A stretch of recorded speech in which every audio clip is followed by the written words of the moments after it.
Alléluia. Je suis souvent choqué, mal à l'aise de voir des personnes qui maltraitent leur prochain, qui minimisent leur prochain, qui ridiculisent leur prochain, qui humilient leur prochain, qui méprisent leur prochain et qui se croient mieux que leur prochain. Ça me choque. Quand je vois des gens faire des comparaisons, je suis mieux que toi, j'ai plus d'argent que toi, je suis bien habillé que toi, je suis choqué. Quand je vois des gens qui s'habillent par rapport à l'autre, il faut qu'on dise que je suis le plus habillé. Je suis choqué. Ce n'est pas envers l'homme que tu dois faire ça. Tu peux le faire peut-être envers les choses ou les animaux, mais pas envers l'homme. Ça n'a pas de sens. Vous savez, l'homme est au centre de tout ce que tu fais. L'homme. Il faut dire l'homme. Voilà pourquoi il faut aimer l'homme. Avant d'aimer Dieu, il faut aimer l'homme. Parce que si tu es capable d'aimer l'homme, tu ne peux pas aimer Dieu. Si tu es capable de respecter l'homme, tu ne peux pas respecter Dieu. C'est impossible. Amen. La Bible déclare que Dieu existait. Les anges existaient dans les cieux. L'homme n'existait pas. La terre n'existait pas. Mais il a plu à Dieu de venir créer l'homme. Et vous savez, il n'a pas créé l'homme comme il a créé les autres choses. Tu peux te renseigner dans la Bible, tu ne verras jamais où c'est écrit qu'un ange est à l'image de Dieu. Jamais. Il n'y a pas. Aucun esprit n'est à l'image de Dieu. La seule personne que Dieu a créée à son image, de la Genèse à l'Apocalypse, c'est l'homme. Et la Bible nous dit que dans les cieux, nous aurons une position plus élevée que celle des anges. Amen. C'est pour ça que Satan ne nous aime pas. En réalité, c'est la jalousie. Il a une grande jalousie contre l'homme. Pourquoi Dieu a créé l'homme à son image et pas lui? Pourquoi Dieu accorde plus d'importance à l'homme? Vous savez, Dieu a créé l'homme pour avoir une communion, une relation avec l'homme. La Bible déclare que pour l'homme, il parcourait tout le temps le jardin. Oui, pour s'entretenir avec l'homme, pour causer avec l'homme. Et comme ça ne suffisait pas, il est venu en personne, lui-même à la personne de notre Seigneur Jésus-Christ, pour venir encore nous témoigner de l'amour qu'il a pour nous. Je veux que tu comprennes que c'est avec amour que Dieu nous a créés. C'est pourquoi Dieu n'a pas honte de dire qu'il nous aime tellement. J'aime cette expression. Vous voyez ce qu'il a dit? Il dit Dieu a tellement aimé le monde qu'il a donné son Fils unique. Afin que quiconque croit en lui ne périsse point, mais qu'il ait la vie éternelle. Tellement aimé l'homme. Dieu n'a pas honte de nous dire qu'il nous aime. Mais pourquoi toi et moi on a honte de dire à notre frère qu'on l'aime ou à notre soeur qu'on l'aime? Je veux que tu me répondes. Vous allez voir que même dans nos maisons comme dans nos foyers, on a du mal à dire à nos enfants qu'on les aime. C'est gênant pour nous. Les seules personnes qui ont l'habitude de le faire, c'est les Blancs. Mais l'Africain a du mal à dire à son frère je t'aime. Ça le choque. Tu dis à un frère que tu l'aimes, il va te voir en bizarre. Il pense que tu cherches à prendre son... C'est pas ça? Bon, ce matin, je veux que tu dises à quelqu'un que tu l'aimes. Je vous aime. Non, ça c'est dans l'air. Je veux que tu l'approches et puis tu lui dis qu'il te l'aime.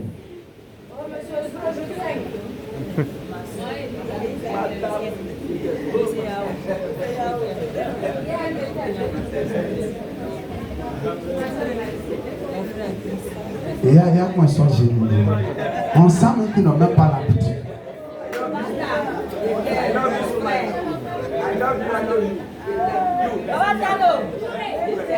Elisa, I love you. I love you.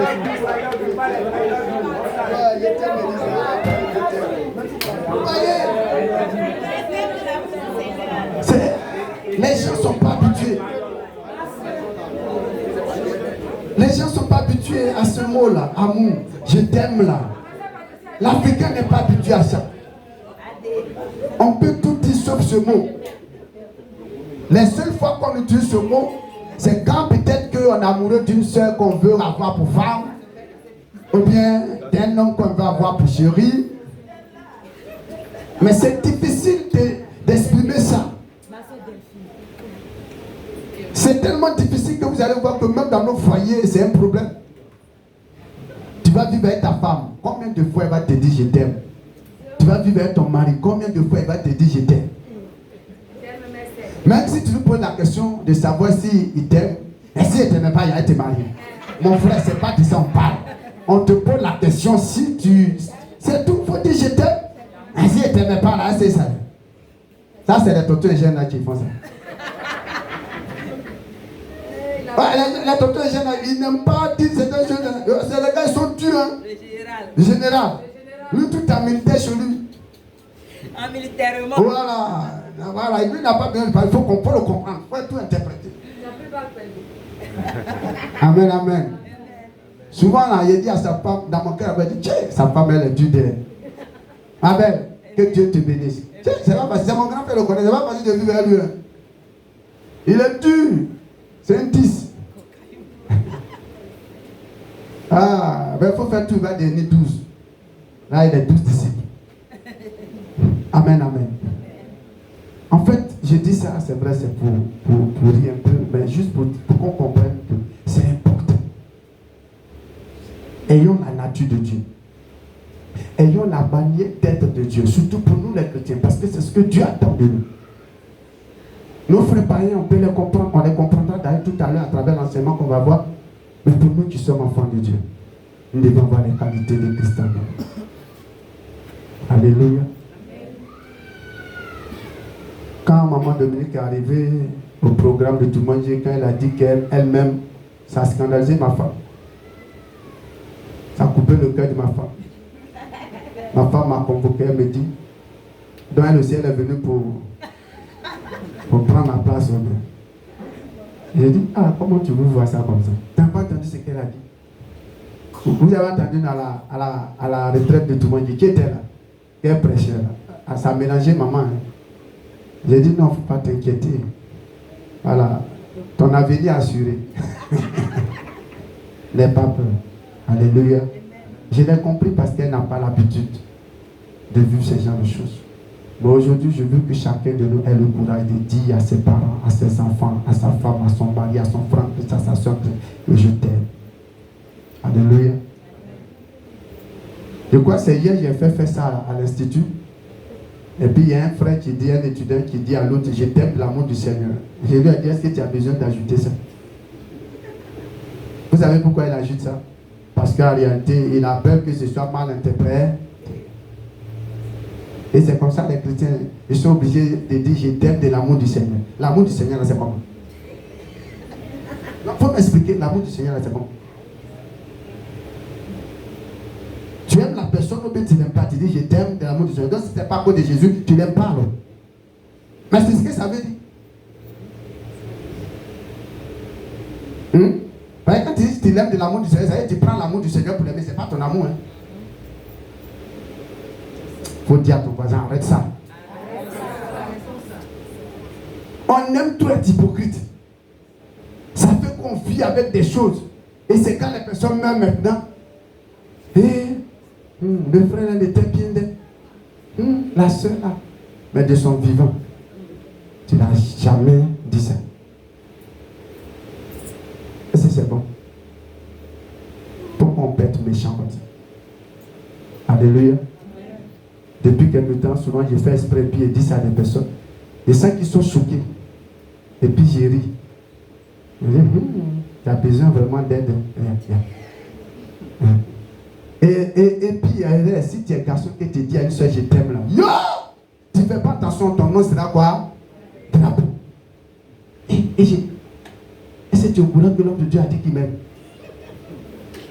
Donc l'homme de Dieu a mouru de moi. Et dans le Seigneur, c'est comme ça. Hein? C'est à cause de ça que les gens sont obligés d'ajouter de l'amour du Seigneur. Sinon, leur nom sera gâté. On va se promener à leur nom pour dire que ouais, ils sont fans d'eux. Alors que souvent, ça n'a rien à voir avec ça.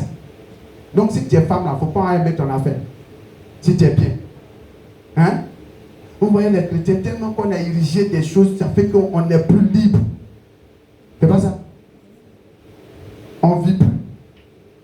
Le païen même là, il a l'aise que nous. Que Dieu nous bénisse. Tu vas prendre ta Bible, Éphésiens chapitre 4.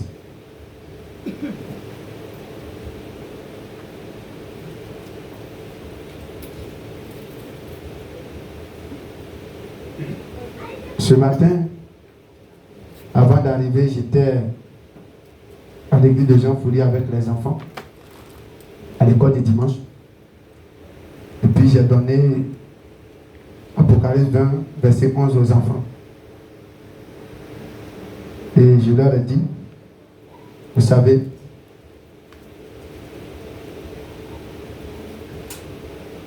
ne vous dites pas que vous êtes des enfants parce que la Bible déclare que même au jugement, dans Apocalypse 20, on dit même les petits et les grands étaient devant le trône et chacun était jugé selon quoi? Ses œuvres. Amen, amen. Prenons l'exemple de Jésus pour éduquer nos enfants. Arrêtons de penser qu'ils sont enfants.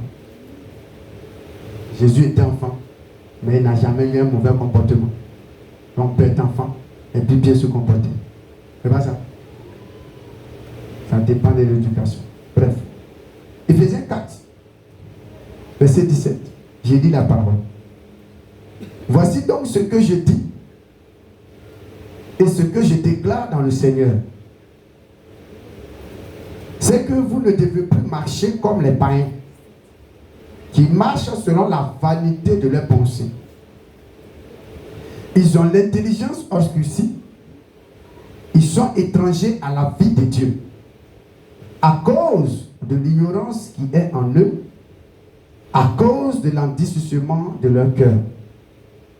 Ayant perdu tout sentiment, ils se sont livrés à la dissolution pour commettre toute espèce d'impureté jointe à la cupidité. Mais vous, ce n'est pas ainsi que vous avez appris Christ, si du moins vous l'avez entendu.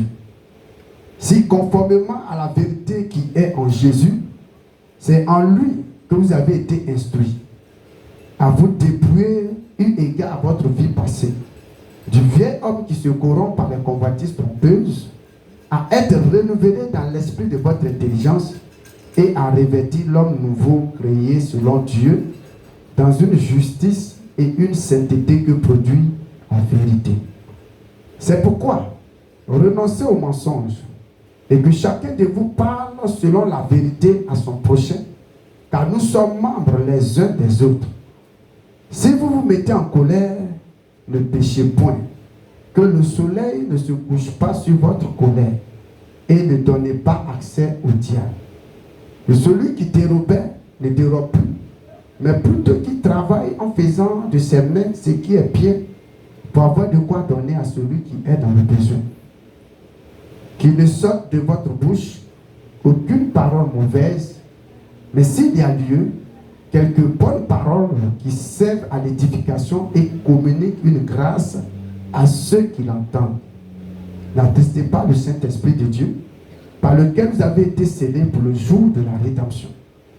Que toute amertume, toute animosité, toute colère, toute clameur, toute calomnie et toute espèce de méchanceté disparaissent du milieu de vous. Soyez bons les uns envers les autres, compatissants, vous pardonnant réciproquement comme Dieu vous a pardonné en Christ. Amen.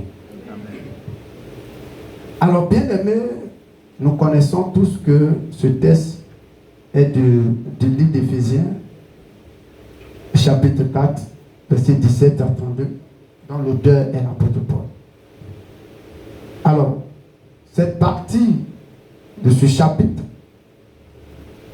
parle de la nouvelle vie du chrétien, en disant simplement aux chrétiens de ne pas faire comme le païen.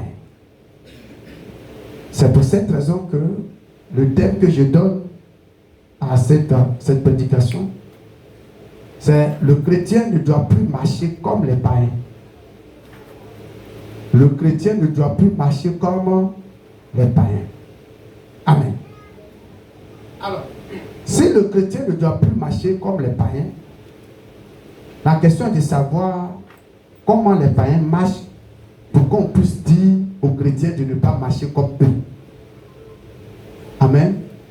Et ce qui est intéressant, c'est que le texte nous donne une présentation des païens, de leur vie, de leur manière de marcher, pour que ça puisse nous aider d'abord à comprendre et savoir pourquoi on ne doit pas faire comme eux. Alors, le premier élément, si vous remarquez, le verset 10, et là je vais vouloir que quelqu'un nous aide. Verset 17. Alors, au verset 17, il lit la parole de Dieu. Voici donc ce que je dis et ce que je déclare dans le Seigneur. C'est que vous ne devez plus marcher comme les païens qui marchent selon la vanité de leurs pensées. Amen. Premier élément, on dit ils font quoi? Ils marchent selon la vanité de leurs pensées. On dit les païens marchent selon la vanité de leurs pensées. La vanité, c'est quoi? Quand on dit quelque chose est vaine, ça veut dire quoi? Elle est inutile, sans importance. Et l'Écriture dit que les païens, ils marchent selon la vanité de leurs pensées. C'est-à-dire qu'ils ont des pensées vaines, des pensées inutiles, des pensées qui n'ont pas de sens, des pensées qui ne sont pas éclairées, des pensées qui ne répondent pas aux normes de Dieu. Donc tu ne peux pas avoir pour païen un exemple. Malheureusement, beaucoup de chrétiens, c'est les païens qui sont leurs références. C'est les païens qui sont leurs repères. Ils veulent les ressembler. Et puis encore, ils regardent la vie des païens et à travers ça, ils sont attristés. Pourquoi? Parce qu'il veut être comme lui. Pourquoi lui n'est pas comme lui? La Bible ne nous a pas dit d'être comme eux. La Bible nous dit d'être comme Christ. Toi et moi, on est chrétiens. Et nous, on doit être comme Christ. Et la Bible déclare qu'en tant que chrétien, nous, notre pensée, on doit avoir les pensées de qui? De Christ. Et si tu ne sais pas, je vais te montrer ça. Prenons 1 Corinthiens chapitre 2. Avant que mon frère ne poursuive, c'est notre texte de base, on va décortiquer l'Écriture. 1 Corinthiens 2. Je viens. Lis à partir du verset 15 et 16. Verset 15 et 16, il lit la parole de Dieu. L'homme spirituel, au contraire, juge de tout et il n'est lui-même jugé par personne. Car qui a connu la pensée du Seigneur? Qui a connu la pensée du Seigneur? Pour l'instruire. Pour l'instruire. Or, nous. Or, nous. Nous avons la pensée de Christ. Tu entends ce que Paul dit? Paul dit que eux, ils ont la pensée de Christ. Ils n'ont pas la pensée des païens. Amen. Un chrétien doit avoir la pensée de Christ. C'est-à-dire, il doit voir les choses comme Christ voit. Il doit penser comme Christ pense. Il doit réfléchir comme Jésus réfléchit, analyser comme Jésus analyse, voir comme Jésus voit. Nourrir les désirs comme Jésus les nourrit, aspirer aux choses dont Jésus aspire. Alors ici, la Bible met un contraste entre les pensées des païens et celles du chrétien. Pour qu'on comprenne pourquoi on ne doit pas marcher comme eux. Parce que eux, leur pensée est vaine. Or, nous avons la pensée de Christ. Et la pensée de Christ, ça c'est la pensée éclairée. C'est la vraie pensée. C'est la bonne pensée. C'est la pensée juste selon Dieu. C'est la pensée qui honore Dieu. Beaucoup de chrétiens vivent leur vie sans repère, sans base, sans fondement, sans savoir les éléments sur lesquels il faut fonder sa foi. Tu es chrétien et tu te comprends comme païen. Vous et moi, nous sommes chrétiens et on pense comme les païens. On veut leur ressembler. C'est eux qui sont nos modèles. En tel cas, quand les regardons, on se sent attristé parce qu'on pense qu'ils ont trop évolué, ils ont réussi pour que nous. Tu n'as rien compris. Tu n'as rien compris. Et c'est pourquoi, laissez-moi vous dire une chose. Aujourd'hui, je suis choqué parce que je me rends compte que dans la maison de Dieu, à vrai dire, il y a des gens, il y a plein de personnes qui vont à l'église. Mais beaucoup n'ont rien compris de la vie chrétienne. Et c'est dommage. C'est dommage. C'est pourquoi aujourd'hui, vous avez remarqué qu'il y a des chrétiens, il faut tous les jours qu'on court derrière eux. Mais pourquoi tu n'es pas venu à l'église aujourd'hui? Il faut que le pasteur soit toujours là. Hey, ma soeur, prends courage. Bon. C'est quoi ça? Quand je lis ma Bible, je n'ai même pas encore vu ça. Oh, mais vous voyez ça dans la Bible. Montrez-moi dans la Bible où les hommes de Dieu sont là tout le temps en train de courir derrière les chrétiens. Non, c'est-à-dire qu'il faut prendre. Non! Les gens avaient déjà compris. Les chrétiens eux-mêmes, là, on dit, ils étaient tout le temps à l'église. On ne courait pas derrière eux. Parce que eux, ils savaient ce qu'ils voulaient. Amen. Mon ami, vas-y. C'est fini. Oui, reviens à Éphésiens là. On va point par point. C'est-à-dire que les passages que je donne, c'est pour expliquer. Éphésiens 4, verset 18, il lit la parole de Dieu. Non, on était à verset 17, on est à fin 17. Oui, on a fait 17. Ok, d'accord. On est au verset 18 maintenant. Ils ont l'intelligence obscurcie.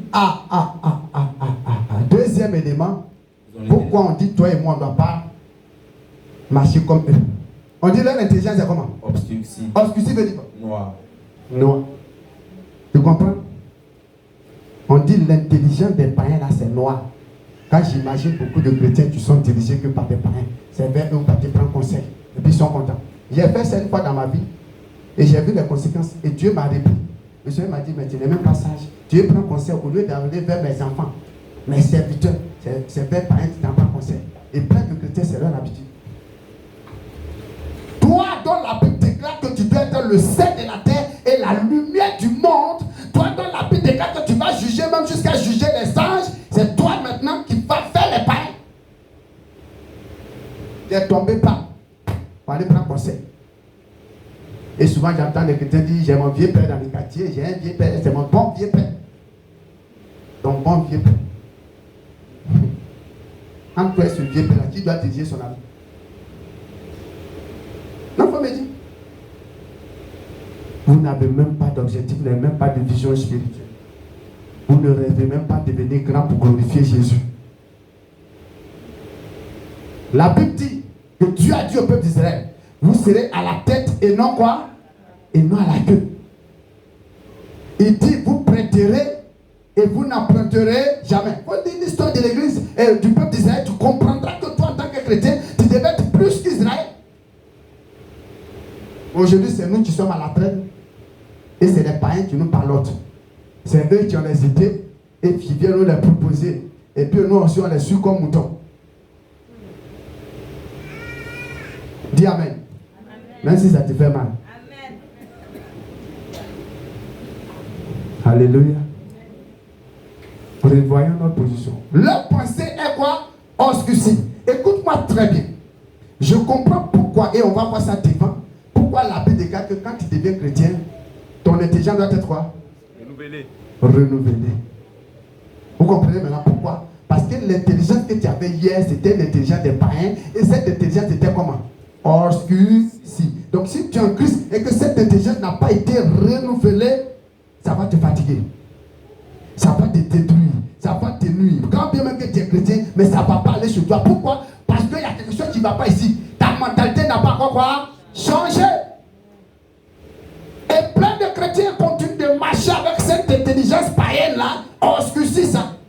Cette sagesse humaine et païenne. Alléluia. Frère, il a été choqué ce matin. Soeur, il a été choqué ce matin. Mon frère Ezro, il faut prendre Jacques chapitre 3. Dis à partir du verset 13. On va voir quelque chose. Parce que nous courons derrière l'intelligence et la sagesse des païens. Mais on ne connaît pas ce que la Bible nous dit. Jacques 3, le verset 13, il lit la parole de Dieu. Lequel d'entre vous est sage et intelligent? Lequel d'entre vous est sage et intelligent?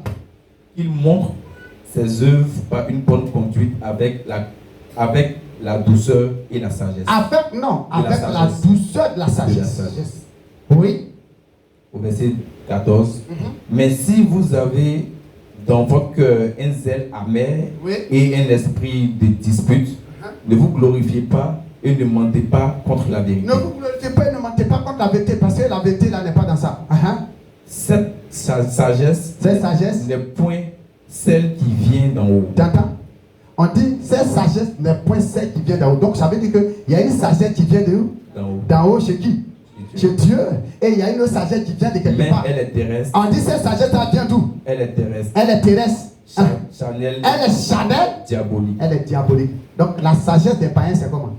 Chanel. L'origine vient d'où? Du diable. Du diable. Et c'est ça que toi et moi ça apprend. Vos bons vieux pères, vos bonnes vieux mères, c'est vers eux, vous partez dans les quartiers là où vous habitez pour aller prendre conseil, pour aller prendre sagesse. Et puis vous êtes fiers, mon œil. Au bout. Ignorant. J'ai commis cette erreur aussi. Et le Seigneur m'a repris. Donc dans le Seigneur, il n'y a pas un homme sage. Comme Paul l'avait dit dans 1 Corinthiens chapitre combien? Chapitre 6, chapitre 5, chapitre 6. Et donc parmi vous, il n'y a pas un homme sage qui peut régler vos affaires. Quand vous avez des affaires, c'est devant qui? Les païens. Toi, tu es chrétien. Je suis chrétien. Regarde ce qu'on fait. Moi aussi, quand je ne connaissais pas la Bible, je faisais la même chose. Jusqu'à ce que le Seigneur m'amène à comprendre que maintenant. Et je me suis rendu compte qu'effectivement, ces conseils que j'ai suivis là, ça m'a fait faire des dégâts.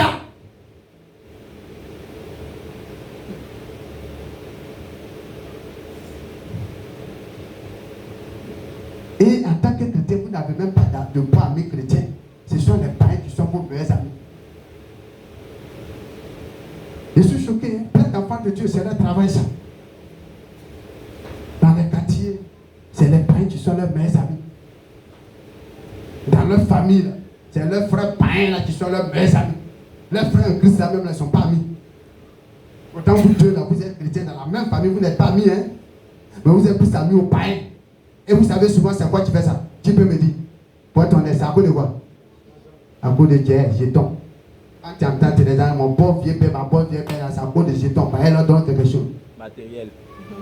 À cause de matériel, tu n'as pas honte. Où est ta dignité? C'est-à-dire qu'à cause de l'argent, tu vends ton sacerdoce, tu vends cette grâce que Dieu t'a donnée, comme Isaïe qui a vendu son drap de naissance à cause de manger. Et à cause de jetons, à cause de matériel, tu tentes de mettre devant la vieille mère. Oh, la vieille mère, quand tu mets l'affaire, elle a fait produit jusqu'à les phares là sont comme ça. Si elle était intelligente, sage, elle allait faire ça. Ça peut être rouge comme ça. Hein? Son corps là a pété comme ça, on dirait chambre à elle, Végétude va tuer ça. Par une pommade là, tout seul. Et c'est elle qui est ta bonne vieille mère. Si elle est intelligente, elle est sage, elle allait se comporter comme ça. Alléluia.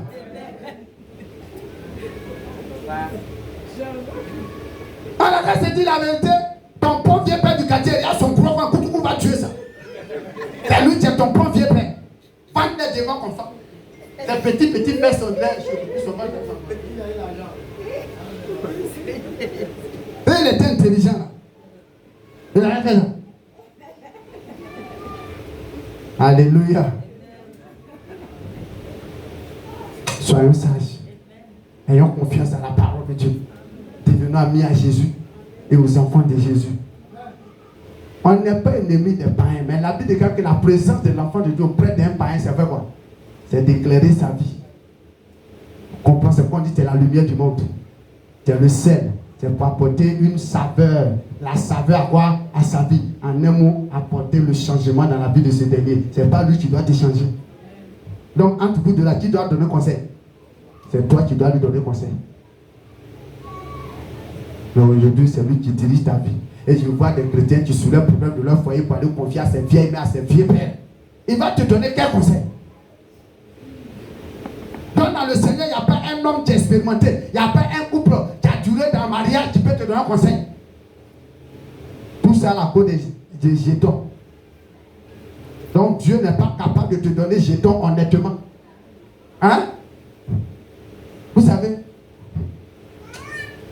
je prie Dieu qui vous aide à comprendre la Bible.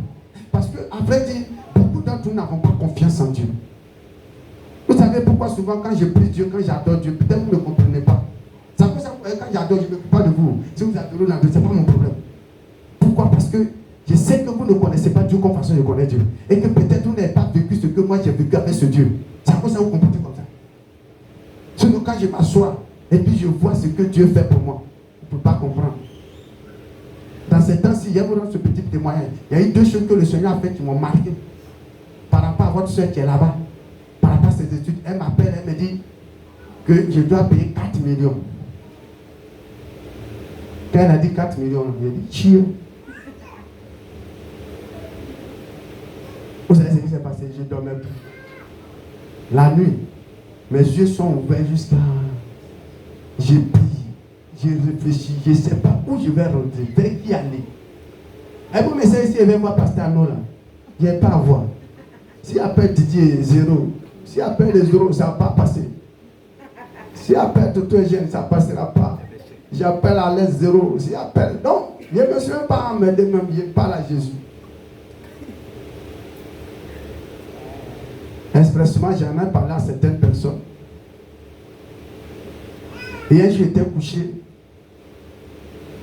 Puis il a commencé à pleurer. Devant le ciel. Vous savez pourquoi je pleurais? Je pleurais pourquoi? Parce que je sentais en moi que je n'ai personne en réalité. J'ai réalisé que quand j'ai un problème, je me retrouve seul face au problème. C'est pas une fois, c'est pas deux fois. Et j'ai dit à Dieu, tu sais ce que j'ai vu. Tu connais ma vie depuis mon enfance jusqu'à aujourd'hui. Tu sais que je n'ai jamais eu quelqu'un pour m'aider. Aujourd'hui, on me parle de 4 millions. J'ai perdu le ciel. Et voilà que Dieu me répond pour dire, arrête ça.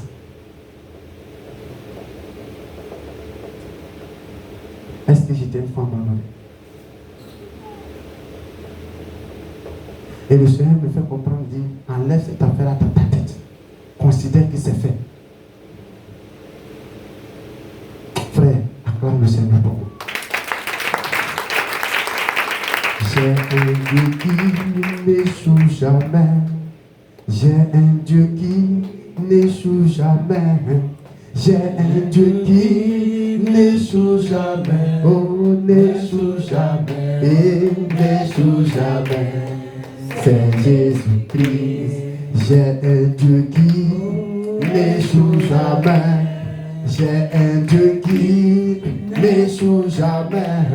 J'ai un Dieu qui n'échoue jamais. Et n'échoue jamais. Oh, n'échoue jamais. C'est Jésus-Christ. Hey, frère! Heureusement que Jésus existe. Heureusement qu'il m'a fait la grâce de le connaître. Il est dans la bac. Il dit, enlève ça dans ta tête et dors tranquille. Quand j'ai entendu la voix de Dieu, j'ai commencé à dormir. J'ai essuyé mes larmes. Et depuis ce jour, j'ai commencé à dormir comme si rien n'était. Et je suis là. C'est sa tutrice qui m'appelle. D'abord, c'est elle qui m'appelle. Elle dit, ah papa, ma tutrice a fait une proposition. Donc, il faut l'appeler. Je l'appelle. Elle me dit, ok, c'est vrai qu'on dit de payer 4 millions, mais quand je suis allé en vacances, derrière moi, ta fille, elle a géré ma structure bien. Donc, ce qu'on va faire, je vais lui donner $3 000. Elle-même, son petit salaire qu'elle devait avoir, elle va compléter. Donc, arrange-toi pour nous trouver 1 300 000. C'est-à-dire de 4 millions, on me dit de payer maintenant combien? 1 400 000. Ok. Et je suis là en train de réfléchir sur les 1 400 000. Et puis maintenant, elle m'appelle, dit, ah, l'argent que tu avais donné au monsieur pour mon inscription, là, il n'a pas pu utiliser, il doit rester 1 250 000 avec lui.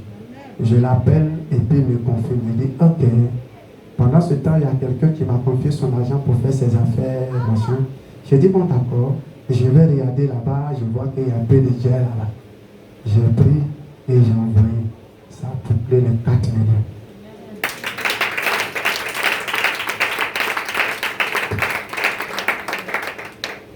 Mais avant ça, l'école où elle devait aller, elle devait faire un test. Parce que la première école, on a annulé à cause de ce que c'était cher. Donc on l'a envoyé dans une autre école. Et là-bas, on ne rentre pas là-bas comme l'autre. Là-bas, il faut faire un test. Et si tu as échoué, c'est fini. Elle n'avait pas le droit d'échouer. Et elle allait à l'église. Et le pasteur l'a appelé pour lui dire, ah ma fille, tu sais, ce serait mieux que tu te fasses aider. Parce que si tu as échoué, c'est pas bon. lui ai donné des conseils. Elle m'a dit, ah papa, voilà ce que je fais. Mais je lui ai dit, non, moi, mais j'ai fait.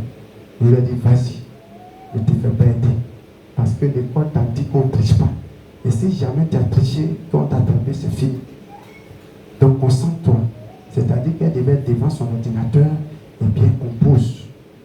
Elle met son âme et puis elle compose et puis on la regarde là-bas. Je lui ai dit, Dieu c'est avec toi. C'est lui qui t'a fait partir. On a prié. Elle a fait le premier test, ça a passé. Ça a marché. Elle a validé. Deuxième, elle a validé. Donc, troisième test, malheureusement, l'ordinateur tombé en panne. Elle n'arrivait pas à composer. Elle m'a appelé. Il fallait lui trouver un ordinateur. Or là-bas, là, c'est pas moins d'1 million. Donc il y a un frère que je connaissais, je l'ai appelé, il dit j'ai besoin d'un ordinateur, moi c'est chaud. Et il me dit viens, il prend lui-même son ordinateur et puis il me donne, il dit il faut lui envoyer. Mais moi il y avait un autre qui était gâté, il a pris pour moi gâté, il m'a donné pour lui. Et j'ai fait partie. Elle a composé et ce qui était intéressant c'est en anglais. Or elle ne fait pas anglais. Mais elle doit composer ça en anglais. Je lui ai demandé est-ce que tu peux. Il dit papa ça va aller. On a prié, elle a validé.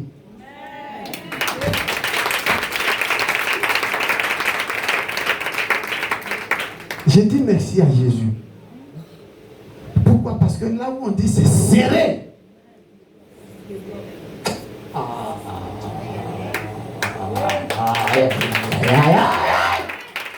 Yes!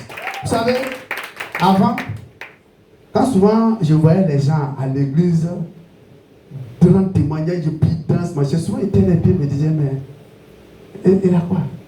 Non, c'est à cause de ça là. Souvent quand je voyais les gens qui dansent comme des fous, je ne comprends pas.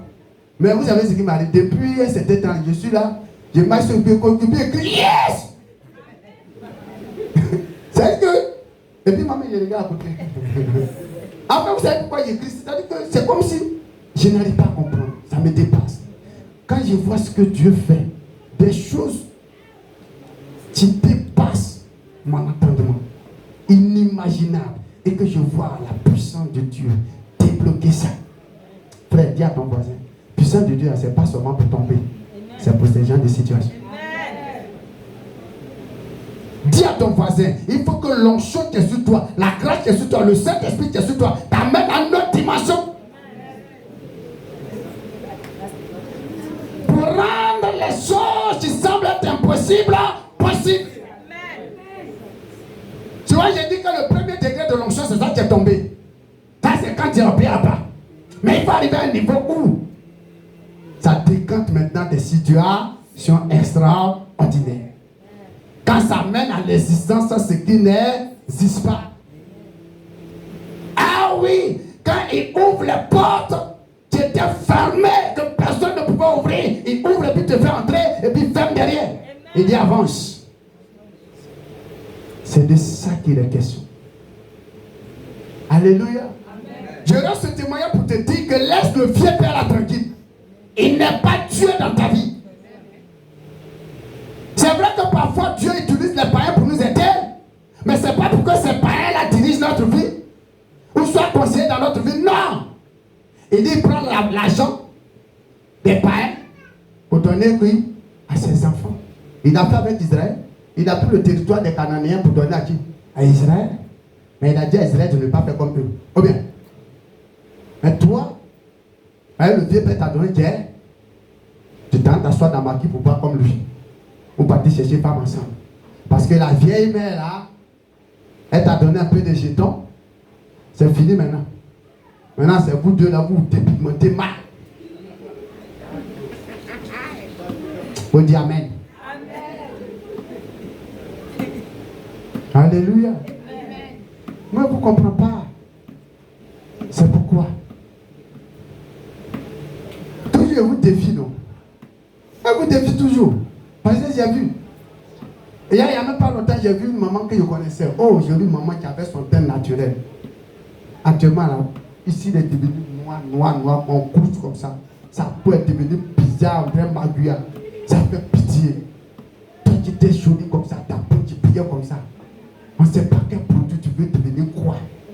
Tu allais enlever ta mélanine, là, détruire tout dépigmenté. Aujourd'hui, maintenant, là, voilà, tu es devenu big band.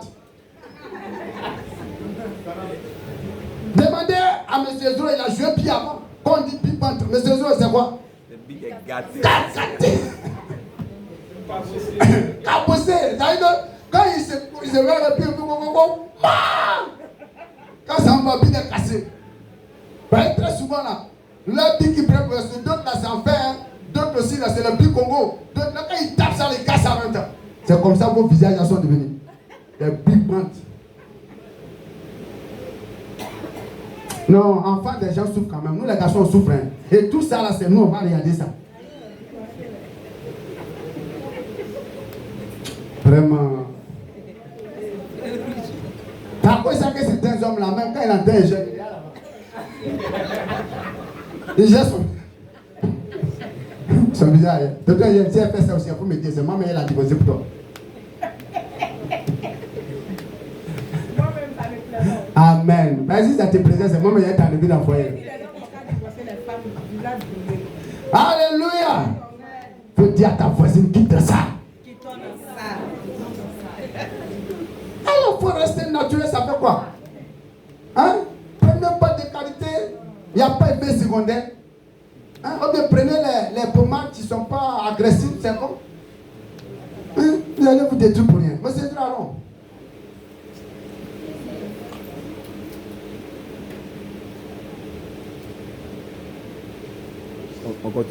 Donc, verset 18, ils avaient l'intelligence aussi.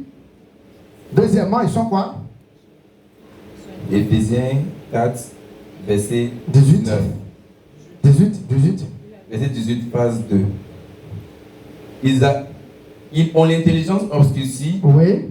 Ils sont étrangers à la vie de Dieu. T'as entendu, on dit ils sont étrangers quoi? À la vie de Dieu. Ça veut dire quoi? Ça veut dire quoi? Ils connaissent rien de Dieu. Ils connaissent rien de Dieu. Et je veux que tu prennes 1 Corinthiens 2, tu vas voir quoi ce qu'on dit de ça. On dit sont étrangers de Dieu, ça veut dire quoi? À la vie de Dieu plutôt. 1 Corinthiens 2 et 2. Voilà.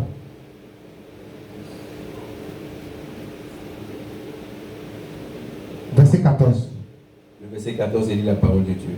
Mais l'homme animal ne reçoit pas les choses de l'Esprit de Dieu. Tu entends comment on les appelle? On les appelle comment? L'homme animal. On l'appelle le païen, la Bible appelle le païen l'homme animal. Et quand je vois des gens en Christ, ils sont en prendre garde païen. C'est-à-dire que tu es dans le Seigneur et puis tu sors les païens. Ce sont tes gars. Et tu es fier. Et tu es content à cause de Dieu. Ça te dit rien. Quand tu es dans le Seigneur, et puis tu t'apprends copain, tu es païen. Ou bien copain, tu es païen. Sur prétexte que tu as amené en Christ. Et amené en Christ, déjà il te mange. Et tu es content. Tu n'as pas honte. Alléluia. Oui. Car. Non, attends. Quelqu'un a levé son doigt. Ma version dit qu'ils sont aliénés à la vie de Dieu. Aliéné. Ça veut dire quoi? Quand on dit quelqu'un aliéné à la vie de Dieu. Aliéné, c'est quelqu'un qui est fou, qui demande des raisonnements. Tu comprends? On dit soit aliéné, c'est-à-dire les choses de Dieu là, c'est une folie pour eux. Tu comprends? Le païen que toi tu cours derrière lui là, à cause de l'argent là, il te mange matin, midi, soir. On dit les choses de Dieu sont une folie pour nous. Il faut toucher ton voisin, ta voisine, il faut dire t'es trop tombé pas. Il faut lui dire tu n'as même pas honte. Toi tu es dans le Seigneur et tu vas dans le monde. Prends copain dans le monde, prends gars dans le monde, prends go dans le monde. C'est comme tu quittes la lumière pour aller dans les ténèbres et tu en es fier.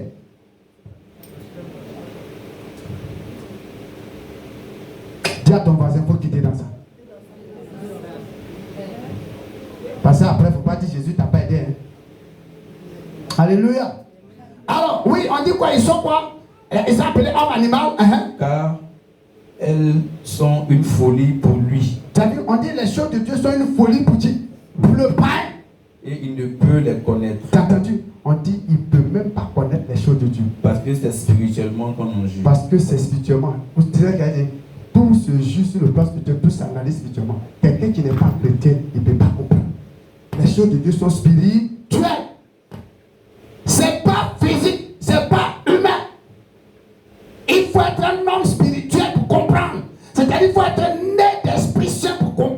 de Dieu. Et pour naître d'Esprit Saint, il faut accepter Jésus-Christ comme ton Seigneur et Sauveur personnel. Il faut croire la parole de Christ. Et toi, tu es dans le Seigneur et tu te apprends un païen.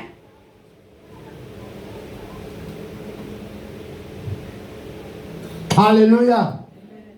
Certaines églises peuvent tolérer, peuvent accepter ça, mais nous aussi, jamais. Si tu vis comme ça, c'est ton problème. Ce n'est pas moi bien qui t'a enseigné ça. Ce n'est pas eux pas qui t'a enseigné ça. Pasteur Ado t'a pas enseigné ça. Je vais vous donner un témoignage. Il y a un frère de l'église de Jean Foury. On a commencé l'église de Jean Foury dans leur maison. Et il avait commencé à vivre, jouer l'auto. Quand j'ai parlé de ça, il a pris ça mal. Il a quitté l'église. Je n'ai rien dit. Et on était responsable. Hein. C'est dans sa maison qu'on a commencé l'église. Il est resté dans ça. Chaque fois, je partais là-bas. Et il y a même des pasteurs qui partaient lui demander l'argent de l'auto là. Quand ils ont des problèmes sans le voir, ils prennent l'argent de l'auto et leur donnent. Et à cause de ça, ils utilisaient ça comme un argument. On dit, c'était fait, c'est pas bon, mais les pasteurs ne viennent prendre l'argent. Et oui, effectivement, les pasteurs viennent prendre l'argent, mais c'est pas moi. Et souvent, il y a des hommes de Dieu comme ça. Tu sais que le frère là, il n'est pas dans le nom de Dieu, et puis tu t'en prends son Dieu, ou bien les prostituées, et puis prend l'argent de prostitution, et puis tu te donnes, et puis tu es content. Elle va quitter la prostitution là comment? Le monsieur vit dans l'auto, il a créé une société de l'auto, et il prend l'argent, et te donne, toi le pasteur, et tu prends. Et tu vas lui dire, il faut quitter, et puis il va quitter. Il a dit, ce que je dis dans tout le cas, moi, bien, mais je n'ai jamais demandé l'argent. Ça ne m'intéresse pas. À un moment donné, il a quitté sa femme, il allait prendre une autre femme encore. Après, ils ont fait 2 enfants. Sa femme avait négocié, aller parler par exemple. Pas plus tard qu'avant-hier, il a ses enfants pris à l'église là-bas. Je suis allé voir l'une de ses enfants, parce qu'elle est tombée malade. Il venait m'accompagner, il dit, ah pasteur, vraiment, que Dieu te bénisse. Tout ce que tu m'as dit, c'est ce qui est en train de m'arriver. Alors je t'ai dit que je me suis repenti et suis retourné à madame. J'ai arrêté de faire l'auto là. Donc je t'annonce que je reviens à l'église. Amen. Est-ce que tu peux acclamer le Seigneur? C'est pour ça que quand je prêche, je suis heureux de prêcher. Parce que je sais que ce que je te dis, si tu veux, faut prendre, si tu veux, faut laisser. Mon monte, on descend. À cause de ce que c'est la parole de Dieu, elle finira toujours par te démontrer qu'elle est incontournable. C'est ça qui est intéressant. C'est pourquoi n'ayons pas honte de prêcher la vérité. Si les gens veulent pas nous abandonner, c'est pas grave. S'ils ne veulent pas nous donner l'argent, on s'en fout. Jésus va nous donner à manger. Mais la vérité, là, sera te dit. Alléluia!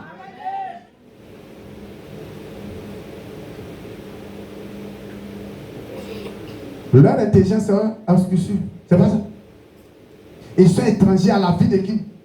De Dieu. On les appelle hommes quoi? Animal. On dit les choses de Dieu sont pour eux une folie. Et c'est quelqu'un comme ça là que toi tu t'attaches à lui. Il est ton ami. Il est ton confident. Il est ton gars. Il est ton frère sang. Il est ton quoi? Ton CP. C'est pas ça. C'est pas CP.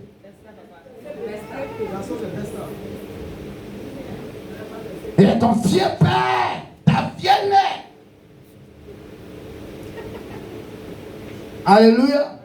C'est où elle est là, elle est ton. Yeah, non, ma vieille mère, ça se marque. Tout ce problème que j'ai, quand j'arrive là-bas, là, j'ai, n'a même pas honte. N'a même pas honte.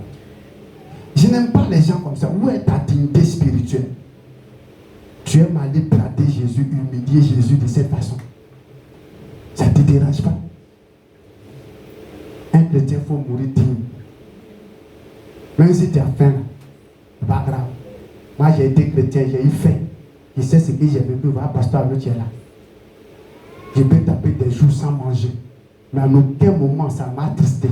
Parce que je ne servais pas Dieu à cause d'argent. Je ne suivais pas Jésus pour de l'argent.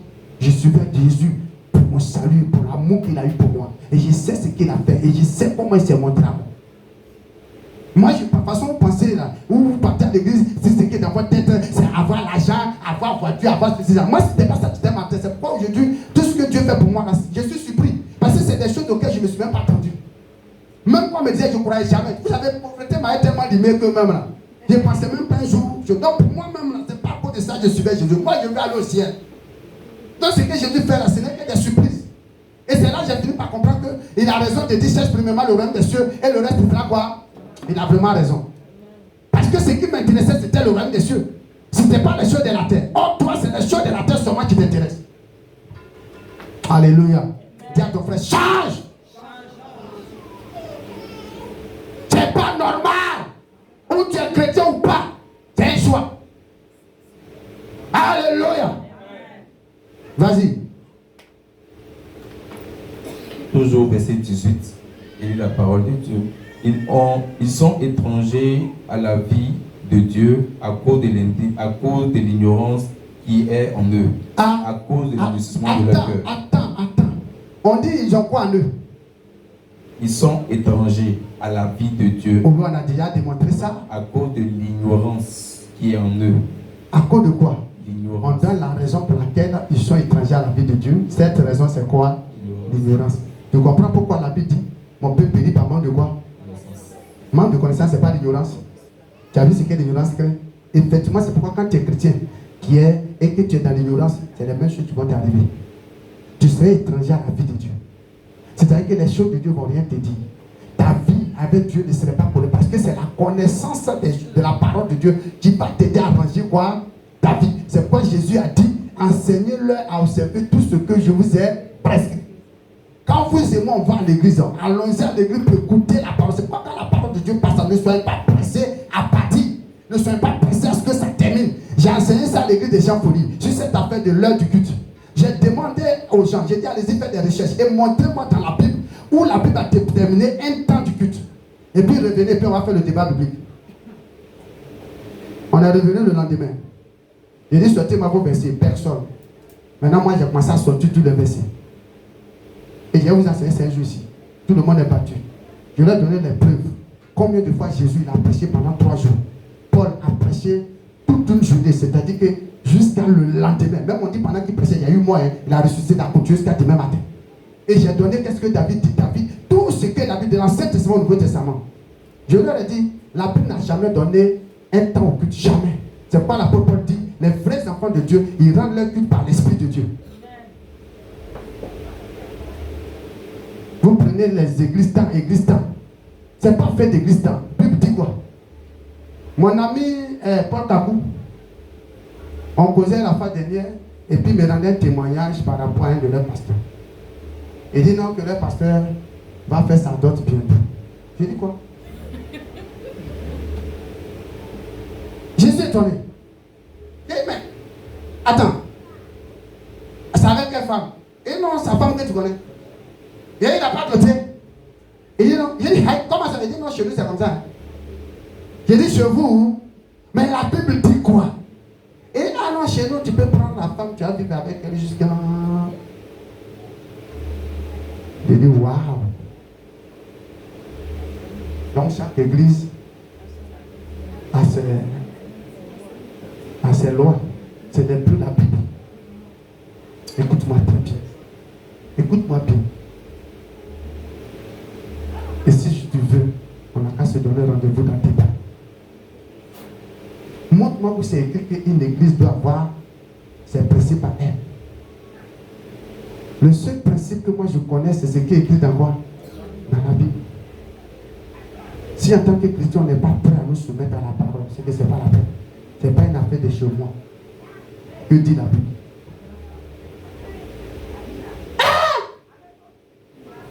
On peut faire ça ardemment. Et laissez-moi vous dire que si vous allez sur ce plan, c'est qu'on va tous dévier. On va mal dévier. Parce que la Bible présente 3 types de doctrines. La Bible parle de la doctrine des hommes, la Bible parle de la doctrine des démons, et la Bible parle de la doctrine de Dieu qu'on appelle la saine doctrine. Donc quand il y a un enseignement qui passe en tant que chrétien, il faut avoir le discernement de te poser la question, cet enseignement, est-ce que ça vient de Dieu, ou bien ça vient de l'homme, ou bien ça vient du diable? Il ne suffit pas de dire non, c'est tel qui a dit, tel qui a dit. On m'a invité à faire un séminaire sur Maria. J'ai entendu plein de pères, des gens qui ont dit des choses. Je peux m'appuyer sur ça pour dire. Mais j'ai consulté ma Bible. Et j'ai dit ce que ma Bible dit. Alléluia. Ce n'est pas une affaire de père. Même si moi-même j'étais prêt de quelque chose que tu vois que ce n'est pas biblique. Il faut avoir le courage de venir me dire, ah, le père, Ici à Tiazaïde, c'est pas ce que la Bible dit. Et puis tu as me montré les versets. Si ce que tu dis est vrai, je te suis. Parce que c'est pas ce que je dis qui est important, c'est ce que la Bible dit là qui est important. Nous serons jugés sur la base de quoi? La parole. Alléluia. Alors dis à ton voisin, ne sois pas dans l'ignorance. Parce qu'on dit être dans l'ignorance, ça c'est la vie des païens, ça c'est le comportement des païens. Et si toi et moi nous sommes chrétiens et que nous aimons l'ignorance, c'est que nous allons tomber dans le camp des païens. Et Dieu dit son peuple périt à cause de l'ignorance. L'ignorance, ça fait qu'ils sont étrangers à la vie de Dieu. Or, pour avoir la vie de Dieu, c'est la connaissance qui va t'aider à avoir la vie quoi de Dieu. C'est pourquoi Jésus dit, vous connaissez la vérité et la vérité vous affranchira. Désire connaître la vérité. Et pour connaître la vérité, il faut lire constamment la Bible. Matin, midi, soir, lis la Bible. Mon directeur va pouvoir me dire, jusqu'à moi, ta Bible lit là. Aujourd'hui, je le comprends. J'ai compris pourquoi il a dit ça. Quelqu'un qui ne lit pas la Bible, tu vas vivre ta vie chrétienne comment? Tu n'auras aucune connaissance pour vraiment vivre la vie chrétienne. Et tu n'auras pas une foi solide. Parce que la foi vient de ce qu'on entend. Et ce qu'on entend vient de la parole de qui? De Christ. Ne sois pas dans l'ignorance comme le païen. Alors mon frère, à cause de l'endurcissement de leur cœur. Deuxième chose qui fait qu'ils sont intéressés à la vie de Dieu, on dit leur cœur endurci. L'endurcissement de leur cœur. C'est-à-dire que quoi? Leur cœur est devenu comme caillou pierre. Ils ne laissent pas leur cœur être affranchi par la parole. Ils ne laissent pas leur cœur être touché par la vérité. Ils ont fermé quoi? Leur cœur. Et Jésus en a parlé. Jésus dit qu'ils ont fermé leur cœur pour ne pas que quoi? Leur cœur soit touché et qu'ils puissent les guérir. Ils ont bouché leur oreille. Donc n'endurcissons pas nos cœurs. Ne nous jouons pas au truc qu'on entend la parole de Dieu et qu'on sait que c'est la vérité. Acceptons avec humilité que de se jouer au gangaba. Tu vois, il y a des chrétiens qui font ça. Quand l'homme de Dieu prêche, ils savent que c'est que la parole, l'homme de Dieu prêche, c'est la vérité, mais il se joue au Dieu. Et puis il bloque ça. Mais il m'en fout. Ah, ça c'est l'Olivier là, j'ai un verset. Ah, elle est gros bras, il se joue au gros bras en Jésus. Toi, tu joues au gros bras en Jésus. Faut jouer au gros bras. Souvent, vous savez, il y a des choses qu'on fait. Vraiment, ça fait pitié. Parce que on fait avec joie, on est content. Mais si je me pose la question, c'est parce que tu vis que tu fais ça. Le jour où tu vas mourir et que tu seras face à Dieu pour le jugement. C'est là, tu vas comprendre si le comportement que tu avais, si c'est bon ou pas. Parce que quand on sera devant le Seigneur, regarde, c'est-à-dire que soulever ta tête pour le regarder même là. On dit il inspire quoi? La crainte. C'est-à-dire Dieu, sa présence, ça fait trembler. Même les anges ne peuvent pas regarder son visage. Et puis c'est toi. Tu sais ce qui va se passer? Quand les gens seront en rang pour le jugement, là, au fur et à mesure que ça approche, là, tu sors du rang et il faut passer. Tu laisses les gens quoi? Passer seulement. Et tu penses que ton tour va pas arriver. Si tu veux, il faut laisser tout le monde passer. Tu vas arriver là. C'est pour ça que soyons quoi? Humbles. Et devant la parole de Dieu, faisons-nous petits. Ne nous jouons pas aux orgueilleux. Faisons-nous petits. Pour que Dieu ait pitié de nous. Ne nous jouons pas au Dieu. On ne joue pas au Dieu avec Dieu. Il y aura un temps. Tout le monde va fléchir chez nous. Tu veux ou tu ne veux pas. Quel que soit qui tu es sur la terre, tu fléchiras chez nous. Je fléchirai chez nous. Donc l'humilité doit nous habiter. We go.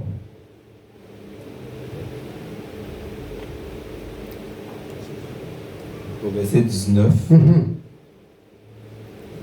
Ayant perdu tout sentiment, ils se sont livrés à la dissolution. On dit les païens ont perdu quoi?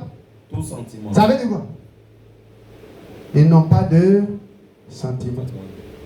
À vrai dire, tout ce qu'ils font là, c'est ruse. C'est semblant, ils font. Ils font semblant de t'aimer. Ils font semblant de t'aider. Mais en réalité là, c'est parce qu'ils trouvent son intérêt quoi? En toi. Effectivement, tu es son bon petit du quartier. Parce que quand il a des coups à faire, il y a des choses, c'est toi, il a voit. Et toi aussi, tu cours, c'est à cause de ça que quand tu lui demandes service, fais quoi? Il dira. Ce n'est pas parce qu'il t'aime, c'est pas parce qu'il aime ton affaire. Mais il profite de toi. Et comme toi aussi, là, tu n'es pas intelligent, tu penses que c'est ton bon vieux père, c'est ta bonne vieille mère. Tu n'as pas encore compris. Il va arriver un temps, tu vas voir la vérité. Regardez des gens. Je disais il n'y a pas longtemps de cela à mes enfants, je leur donne des conseils, je dis arrêtez-moi ces bêtises là. Quand vous voyez Verset 19. Oui.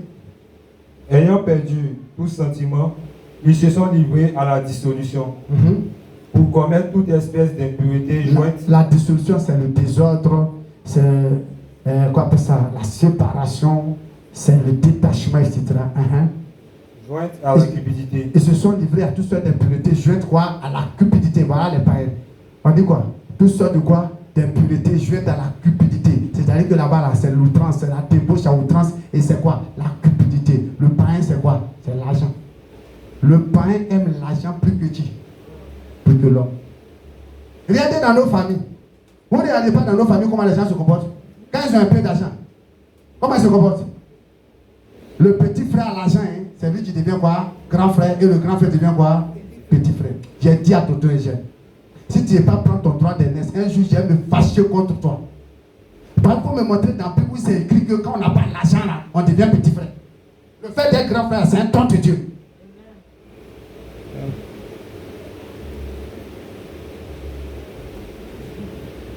Oui, c'est mon grand frère, mais je n'aime pas qu'on se fout de lui. Je n'aime pas ça. Jésus, c'est différent. La vie de Jésus et puis la vie des païens, ce n'est pas la même chose. Si toi tu es chrétien, si je suis chrétien, on ne doit plus être comme eux. Continue. Verset 21. Si du moins vous l'avez entendu, et si conformément à la vérité qui est en Jésus, en celui que vous avez été instruit. C'est en lui. En lui.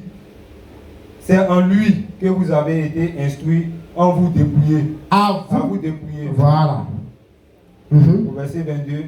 Eu égard à votre vie passée, du vieil homme qui se corrompt par les convoitises trompeuses. Vous voyez, on dit, le fait que nous avons connu Christ, si vraiment c'est en Jésus qu'on a été enseigné, vous voyez que le chrétien, on dit le chrétien est quoi? Instruit. Il n'est pas dans l'ignorance comme le païen.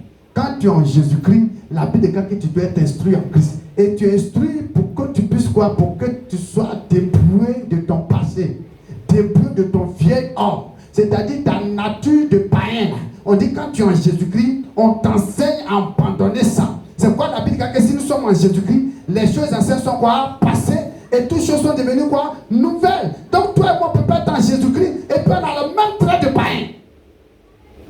On a le même comportement, les mêmes actes, les mêmes actions.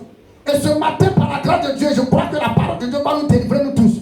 Beaucoup d'entre nous aujourd'hui, on est dans le Seigneur, mais on est coloré jusqu'à demain matin. Aucune maîtrise de soi, aucune tempérance pour un petit truc de pas. Et d'autres vont jusqu'à dire non, la Bible dit que tu peux t'effacer seulement quelqu'un le sait. Aujourd'hui là, c'est le passage qu'on est en train de lire. Tu entends ce que le passage nous dit. Mon ami, we go. Dis on ensemble. Alléluia. Jusqu'à demain matin. Tu veux ou tu ne fais pas. Alléluia. Au verset 23. Ouais. À être renouvelé dans l'esprit de votre intelligence. T'as entendu? On dit le païen son intelligence jusqu'ici. Mais toi et moi on dit quoi? On doit être renouvelé dans quoi? L'esprit de notre intelligence. Dans l'esprit de notre intelligence. Est-ce que tu peux acclamer Jésus? Yeah, vous et moi, notre intelligence était jusqu'ici parce qu'on était païens. Mais maintenant, dans Jésus-Christ, on dit notre intelligence doit être quoi? Renouvelée. L'esprit de notre intelligence doit être renouvelé. Il doit être changé, transformé. Et Romains 12, verset 2 à 3 dit, soyez transformés par le renouvellement de l'intelligence. Tu sais ce que ça veut dire? C'est-à-dire qu'en réalité, pour qu'il y ait une transformation en toi, ça commence d'abord par où?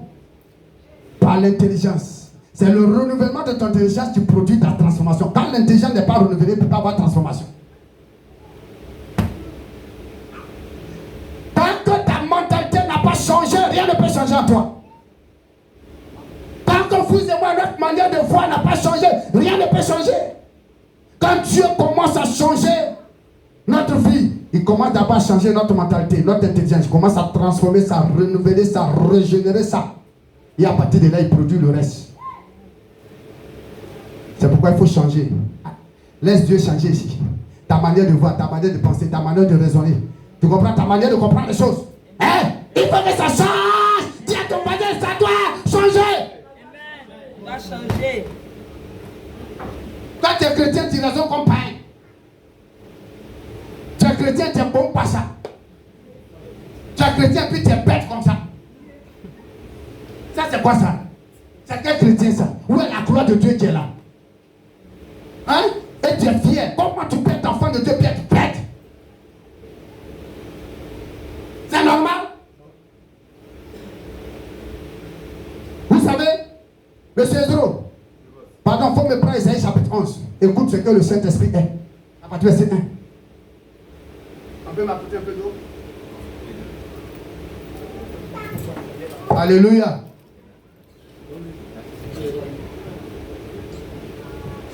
Mais tu vois qu'on faut dire papa prêche. Papa prêche. Voilà. Dis-nous tout.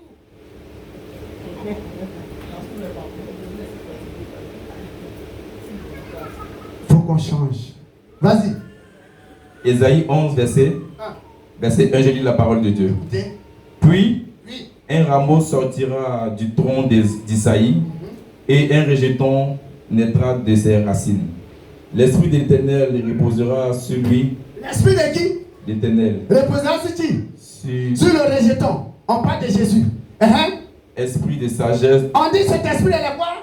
esprit de sagesse et d'intelligence. Tu as entendu ça? Tu as entendu? Le Saint-Esprit, on dit là comment?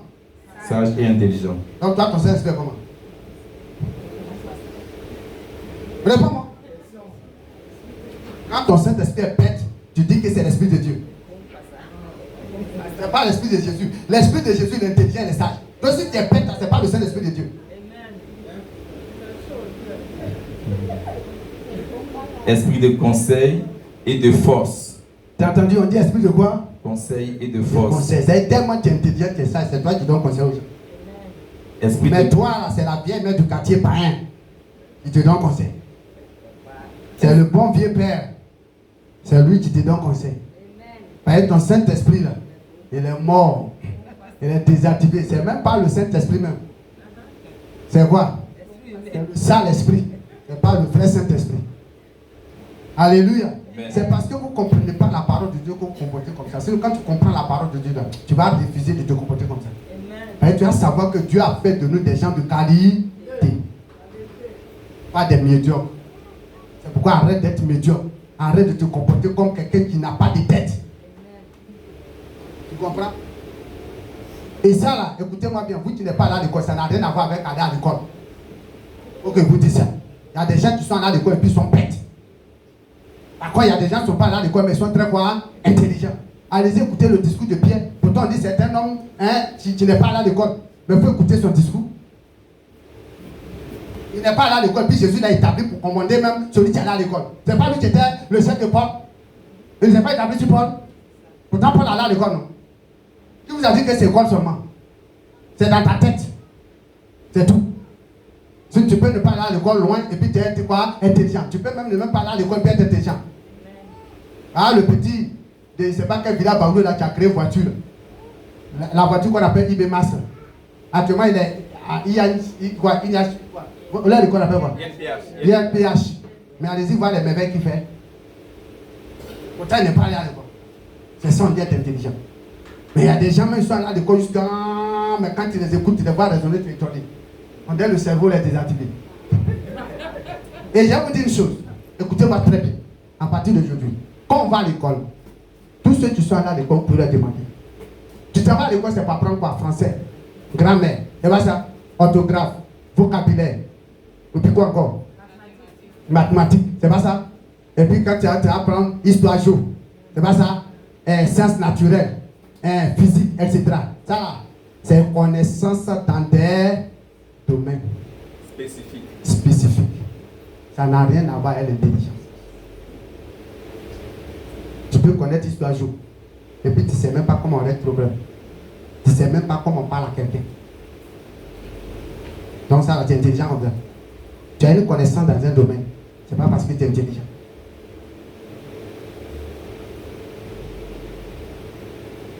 Ça va? Je vous remercie. C'était la petite partie. On va finir, il reste encore. Esprit de conseil et de connaissance. Et de connaissance. Vous voyez le Saint-Esprit, on dit et de quoi? Esprit de conseil et de force. Et de force, oui. Esprit de connaissance. Esprit de et connaissance. de crainte de Et l'éternel. de crainte. C'est pourquoi quand tu as le Saint-Esprit là, tu dois aimer quoi? La connaissance. Parce que le Saint-Esprit, quand il est à nous, il peut connaître la connaissance. Quand je regarde des chrétiens qui n'aiment pas la parole de Dieu, qui n'aiment pas connaître, je suis choqué. Tu penses que c'est le Saint-Esprit ça? Le Saint-Esprit est un esprit de connaissance et de crainte de l'éternel. Et toi et moi, on dit on a le Saint-Esprit et on n'aime pas la connaissance et on n'a pas la crainte de Dieu. Nous, le Saint-Esprit là, c'est pour nous rendre bêtes.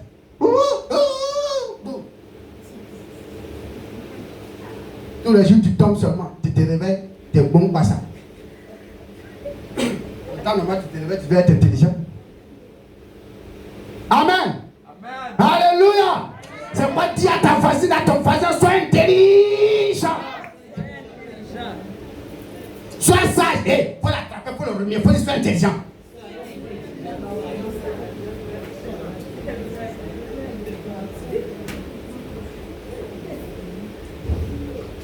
C'est pourquoi ton intelligence doit être renouvelée par le Seigneur Jésus.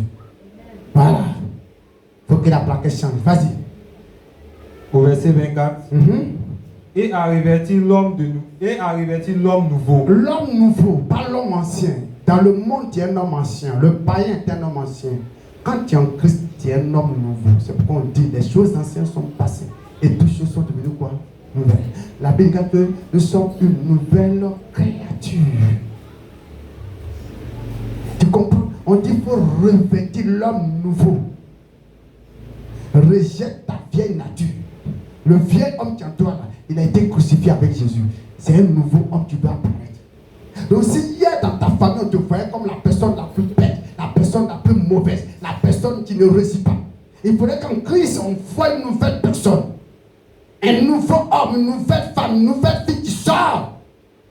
La fille de gloire, l'homme de gloire. La fille de règne, l'homme de règne. La fille de succès, l'homme de succès. La fille de l'élévation, l'homme de l'élévation. La fille de percée, l'homme de percée. On doit faire une nouvelle personne remplie d'intelligence, remplie de sagesse, remplie de connaissance, remplie de la vie de Dieu. Qui proclame Jésus-Christ et qui manifeste la gloire de Dieu. Alléluia. Dis à ton frère, sois fier d'être chrétien. Amen. Sois fier d'être enfant de Dieu. Amen. Ah oui, parce que tu es important. Amen. Tu as de la valeur aux yeux de Dieu. Amen. Tu représentes le roi des rois.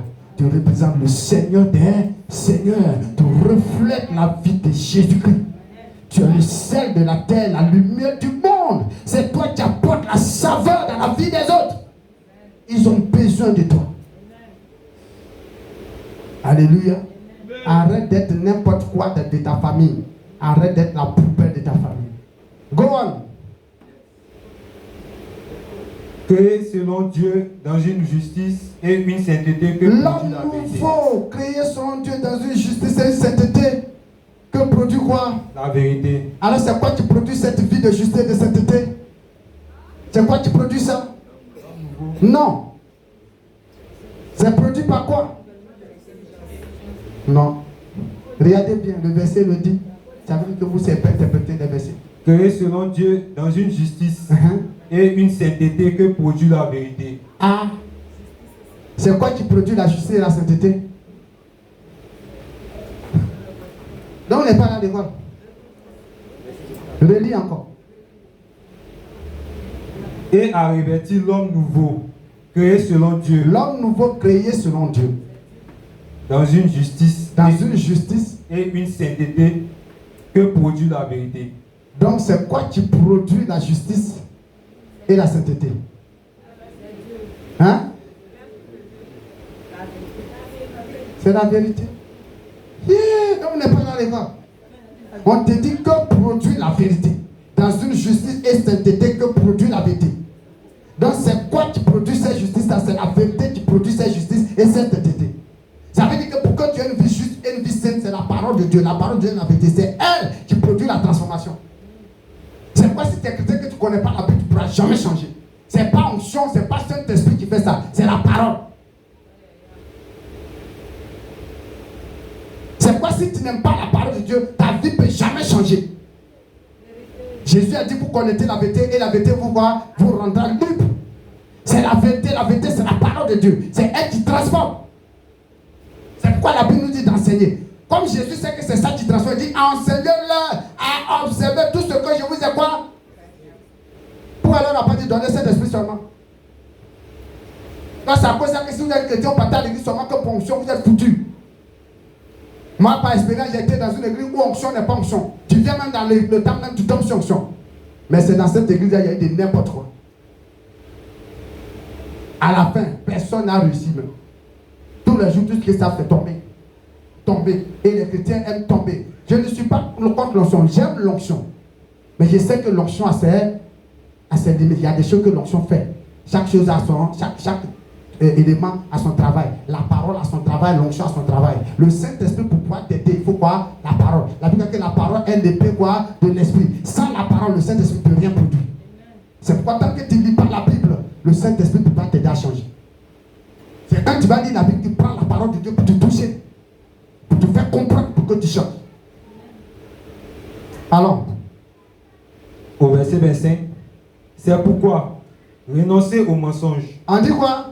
Comme maintenant tu es une nouvelle personne créée selon Dieu et tu es transformé par la parole de Dieu, on dit qu'il faut renoncer à quoi? Ça veut dire quoi? Arrête de mentir. Et je veux que tu dises ça à ton frère. À ta soeur, elle a fini un mensonge.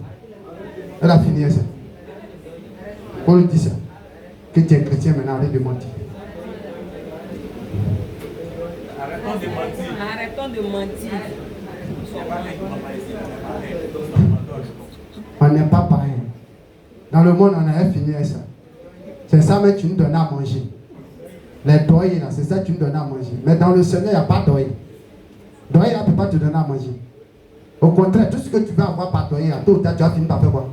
Par perdre. Continue.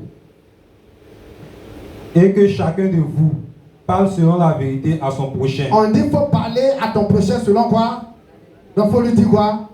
La vérité, arrête de lui mentir. Pourquoi? Pourquoi, frère? Continue. Car nous sommes membres des uns des autres. C'est tout. On dit on est membres des uns des autres. C'est-à-dire qu'on est sur le même corps. Là. Voilà le bras, voilà le pied. On est même ensemble. Donc on ne doit pas se mentir. Tu comprends? Donc c'est pourquoi tu ne dois pas avoir peur de dire la vérité à ta soeur et à ton frère. Si elle n'a qu'à se fâcher. C'est qu'elle n'est pas convertie ou bien n'est pas convertie. Il faut lui dire la vérité. Seulement cette vérité, il faut la dire avec sagesse, avec amour et avec douceur. Il faut utiliser la manière, c'est tout. Sinon, clasher la vérité crue, là, c'est pas vérité, c'est insulter. Go on. Au verset 26, si vous vous mettez en colère, voilà. Si vous vous mettez en colère, ne péchez point.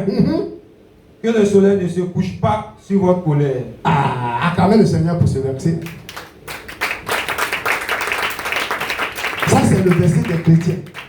Et c'est le verset là qui leur donne de penser qu'il peut se mettre quoi? En colère. Quand il parle, mais la Bible dit qu'on peut se mettre quoi? En colère. Mon ami, il faut sauter.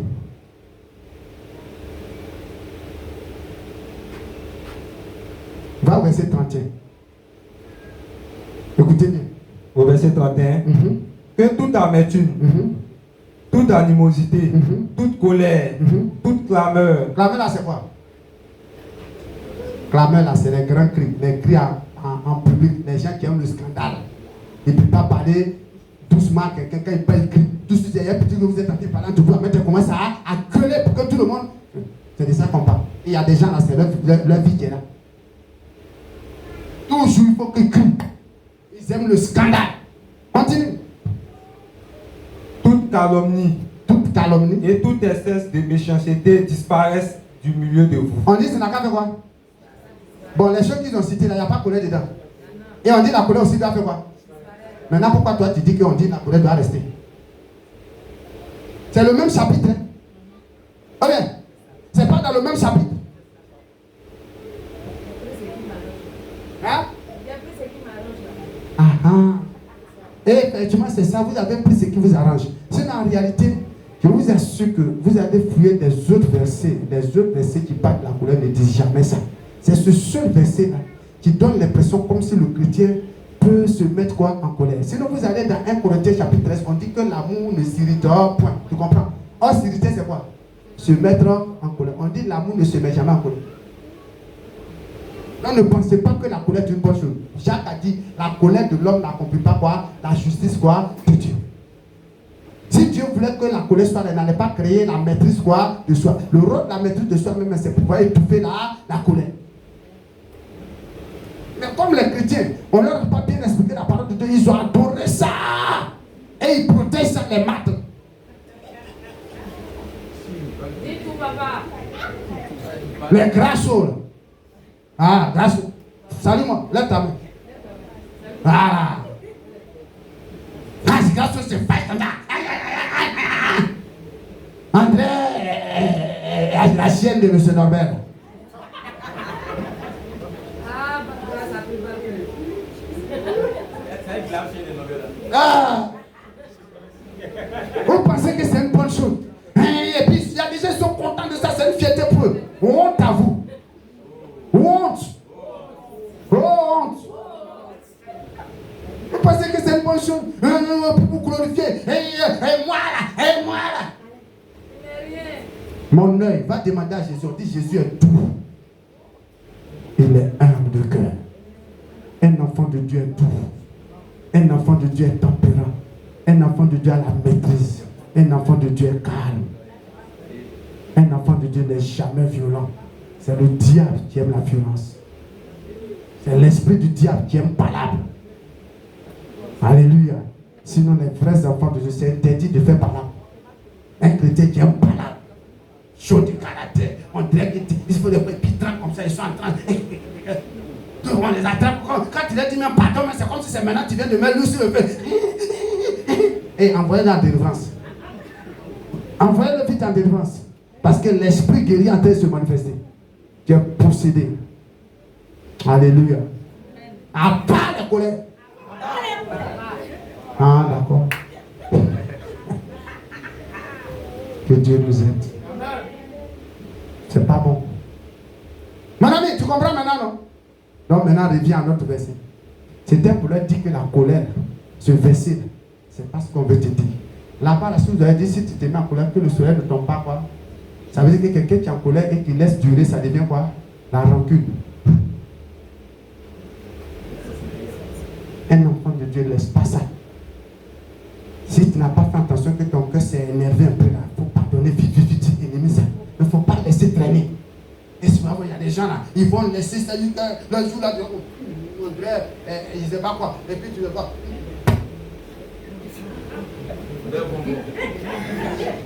Et puis tu le vois, il pousse comme ça.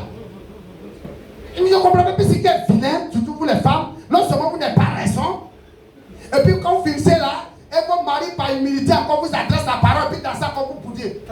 Ah, le Dieu. Vous avez la chance. Allez-y demander à votre maman. Elle ne peut même pas faire ça sur moi. Hier, là même, là, tu as boudé jusqu'à un an.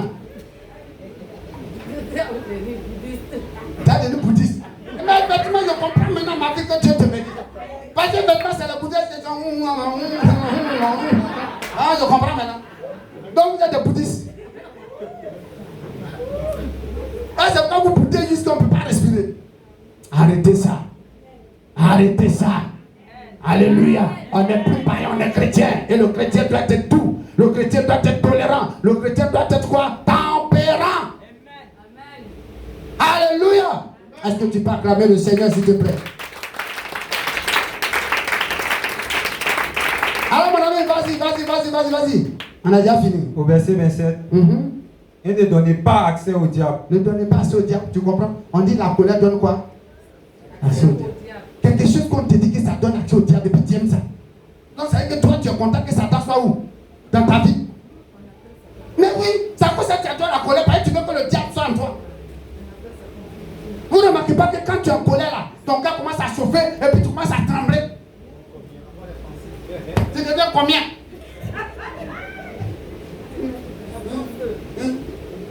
Alléluia. Amen. Alléluia. Alléluia. Lève-toi, il faut dire à ta tête, génie, il ne faut plus te mettre en colère. Dis à ta tête, génie, s'il te plaît. Lève-toi, dis coucou. Va dire à ta tête, génie, ne te mets plus en colère. Yes. Tu as te dire, j'ai dit que la colère n'est pas bonne.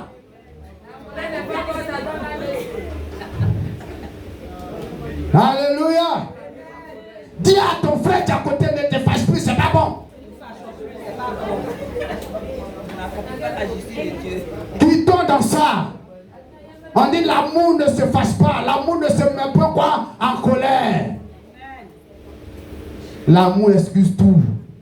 Hein, maman est jeune, t'as compris? Hey, il faut dire à maman est jeune de ne plus se mettre en colère. Faut le dire. Waouh! Hey, madame, tu es morte. La femme du général. La femme du général, t'as au carrefour. Ah, alléluia. Ah oui, la parole de Dieu est intéressante quand on la comprend. Nous sommes nouvelles créatures. Les choses anciennes sont passées, dont la colère également. Vas-y. Au verset 28. Que celui qui dérobait ne dérobe plus. On dit si tu volais, si tu étais un voleur, si tu volais dans sauce. Ah oui, parce que quand on dit voler là, vous voyez grand. Aller voler chez quelqu'un, non. Toi tu voles dans sauce à la maison. Tu voles les 5 francs de ta maman, les 10 francs de ta maman, de ton papa. Tu es un voleur aussi. Ça nous arrange pas. Il y a des gens même tu vois jusqu'à ils prennent l'habit de la soeur sans leur dire pour porter pour aller faire chaud. Mais tu prends tes sous de ta soeur. Elle sèche dans la maison, là, on ne sait pas qui a pris. Comme on ne peut pas regarder en bas de toi. Et après tu te caches, tu l'habites, tu viens mettre là, tu es voleuse. Tu es un voleur de dessous, de dessous.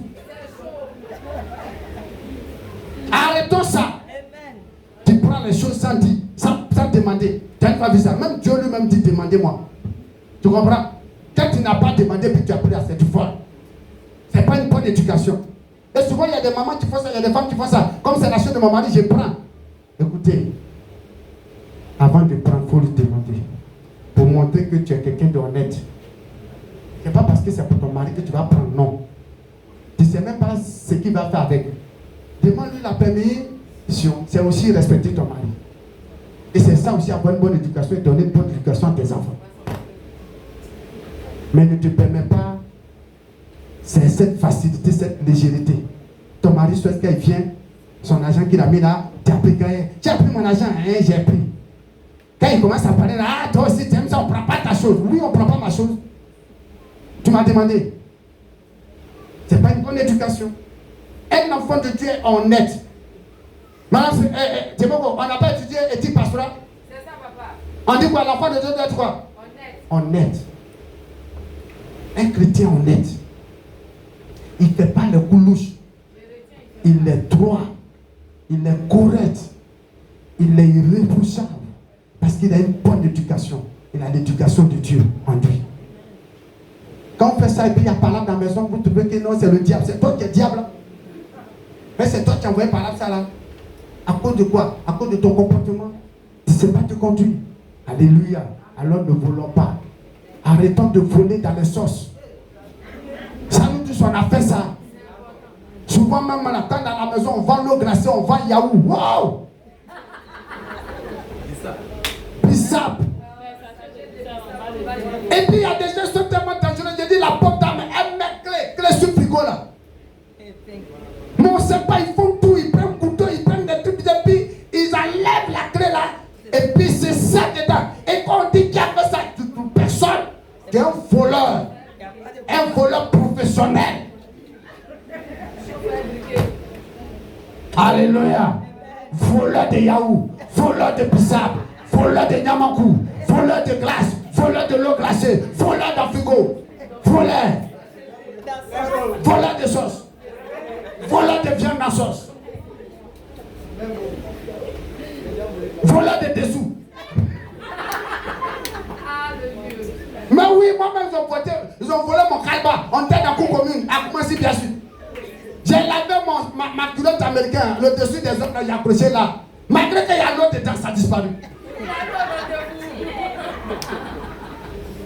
Jusqu'à pendant moins 3 semaines comme ça, un jour je sors, la personne aussi à la belle amie, moi aussi dans le bain, la belle l'autre dedans. Vous voyez, c'est ma chose. Le voleur de dessous. Non, mais c'est pas bon. Attends, on peut comprendre quand c'est le pareil, mais quand tu es un enfant de Dieu, puis tu fais ça, où est ta conscience?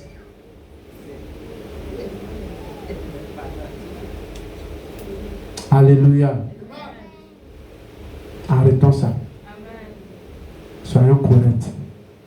Pour que Jésus soit glorifié en nous. We go, frère. Au verset 28. Mais plutôt qu'il travaille. On dit, au lieu de voler, là, il faut aller chercher quoi? Travail. Est-ce que Dieu en te disant ça, il t'a mal parlé? Au contraire, il te donne bon conseil. Parce que quand tu as volé, à faute de voler plus petit à la maison, je viens pour matin, tu vas aller voler quoi? Tu vas te dire ça. À la marque. Ça donne une habille. Et puis vous savez, vraiment il y a des choses, ça fait mal quoi. Souvent il me pose la question. Imagine toi, tu as passé tout ton temps à voler. Puis dans ça encore, tu t'en fais enfant. Et puis ton enfant grandit et puis il apprend ton histoire, ton papa là. C'est un voleur. C'est un grand voleur. Toi-même là, quand tu entends ça, ton enfant te regarde. C'est pas gênant. C'est pas bon. Et d'autres me sont volés dans le magasin, surtout les femmes.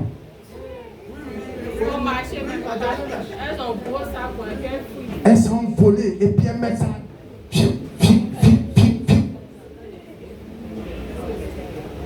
Et on les attrape. C'est pas bon. Amen, amen. Quittons dans ça. Que le Seigneur nous aide. We go. On va finir rapidement. On a fini.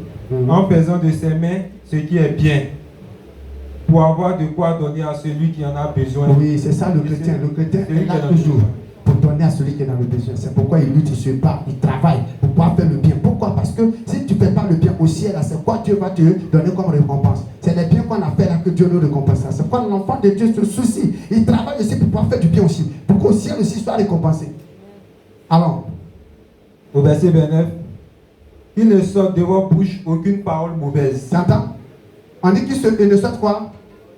Aucune quoi? Aucune parole mauvaise. Est-ce que vous avez entendu? Aucune parole quoi? Or, vous les filles, là, vous avez fini à parler mal. C'est pas ça? Vous avez fini à parler mal. Et puis vous êtes content, vous êtes fiers de ça. Vous vous glorifiez. Si c'est pour parler mal aux gens, là, vous êtes champion. On dit à un enfant de Dieu, aucune mauvaise parole ne doit sortir de ta bouche. Parce que tu es une nouvelle créature. Tu es une nouvelle personne en Jésus. Tu as été créé en Jésus. Vas-y. Mais s'il y a lieu, quelques bonnes paroles qui servent à l'édification, quoi? À l'édification. Et communique une grâce à ceux qui l'entendent. Tu as entendu? Et communique quoi? Une grâce. Avec une parole, tu communiques une bénédiction. Exemple. Que Dieu te bénisse. On dit c'est ça qui doit sortir de ta bouche. C'est pas parler mal aux gens. Souvent tu entends dans la maison de Dieu des soeurs qui disent là, tu me connais? Tu penses que c'est toi ceux qui sais parler mal? Moi-même j'ai fini et ça faut te renseigner. On n'a qu'à se renseigner, tu dis. Vraiment, on n'a qu'à se renseigner. Ouais, bonne chose à cause, allez, tu es fatigué par aller se renseigner. Vraiment, on n'a qu'à se renseigner. Et toi, tu as fini par parler mal. Si tu as diplôme de ça, ce n'est pas le diplôme qui vient de ça, c'est le diplôme que Satan t'a donné. Dieu ne t'a pas donné le diplôme de ça. Il ne va jamais te donner le diplôme de parler mal. Voilà, donc ce n'est pas une bonne chose. Dieu veut que tu parles bien aux gens. Tu communiques quoi? La bénédiction. Et ma soeur, que Dieu te bénisse. Oh, mon frère, my brother, God bless you. Mais toi, tu es là toujours. Bon, il y a ses pieds, mes espèces sont très petits, de pareil, sa nuque, on dirait pioche. Et puis quand ça dit, tu es content. Là, tu es chrétien. Non, même pas honte. Alors, au verset 30, n'attristez pas le Saint-Esprit de Dieu. N'attristez pas le Saint-Esprit de Dieu. Par lequel vous avez été scellés pour le jour de la rédemption. Il faut que le Saint-Esprit soit toujours content en nous. Au verset 31, que toute amertume, toute animosité, toute colère, toute clameur, c'est-à-dire les cris en public où tu parles papa, petit tout tu commences à crier. Allez-y, demandez le dictionnaire. Clameur veut dire les grands cris en public. Tu aimes crier le scandale. On dit que tout ça doit disparaître. Continue. Toute calomnie. Et toute espèce de méchanceté. Disparaissent du milieu de vous. On dit que ça n'a qu'à disparaître de nos vies. Parce qu'on n'est plus pareil. Ça, là, on trouve ça chez trouver ça dans la maison de Dieu. Chez les chrétiens, jamais. Oui. Au verset 32. Oui. Soyez bons les uns envers les autres, Amen. compatissants, vous pardonnant réciproquement comme Dieu vous a pardonné en Christ. Amen. Est-ce que tu peux acclamer Jésus? J'aime ce test. Parce que ce test-là, c'est un contraste. C'est-à-dire, on présente le païen et puis on présente qui? Le chrétien. Quand on compare, on a même vie. Non. C'est la nuit et le jour. Donc, quand tu dis que tu es chrétien, on dit voilà des choses que tu ne dois pas faire et voilà des choses que tu dois faire. Tu ne dois pas ressembler aux païens parce que les païens que vous voyez là, voilà comment ils sont. Mais nous faisons qu'on a donné notre vie à Jésus, on a été créés, recréés en Jésus. Donc on est de nouvelles personnes, transformées par la parole de Dieu. Donc notre attitude, notre manière de parler, notre manière de faire, notre manière de nous conduire, d'agir, de réagir, tout ça là doit être conforme à la parole de Dieu parce qu'on est enfant de Dieu. On doit être le modèle du monde. On doit être le modèle de notre quartier, le modèle de notre famille, le modèle de notre maison, le modèle. Au travail, on doit être le modèle. Partout, on doit être le modèle. Alléluia. Pourquoi? Parce qu'on n'est plus païen. Nous, là, on connaît la vie de Dieu et on a la vie de Dieu. Donc, on vit la vie de Dieu. Amen, amen. Alors, chers frères et sœurs, c'est le message que j'avais à cœur pour nous. Ne marchons plus comme les païens, mais marchons maintenant comme chrétiens. Que Dieu nous bénisse. Tu vas te tenir debout, tu vas prier.